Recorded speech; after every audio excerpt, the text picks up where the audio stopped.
এখন আমার প্রচুর জোরে খিদে পেয়েছে। আর এখন আমি কি খাবো তোমাদের সেটা দেখাবো। এটা কি দেখেই তোমরা বুঝে গেছো, সরি। তো এটা হচ্ছে আমের ছিলকা। আমের স্মেল কত ভালো লাগে না।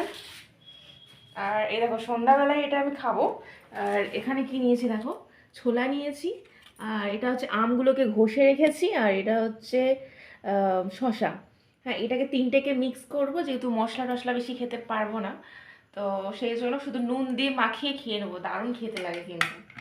কিন্তু এটা ভুল কথা বললাম, আমি ফার্স্ট টাইম এটা বানিয়ে টেস্ট করব। মানে লেবু দিতে ভালো লাগছে না, সেই জন্য বাড়িতে আম ছিল। তো আমার বরকে আম আনতে বলেছিলাম, তো আমের চাটনিটা আর করিনি। তো সেই জন্য আমটা একটু তাকে এক ফালি নিয়ে নিয়েছি, একটু সামান্য নিয়ে এটাকে মিক্স করে আর এটাকে খাবো। যদিও সন্ধ্যাবেলা টক টক খেতে নেই, মন মানছে না, এটাই হচ্ছে কথা। চলো।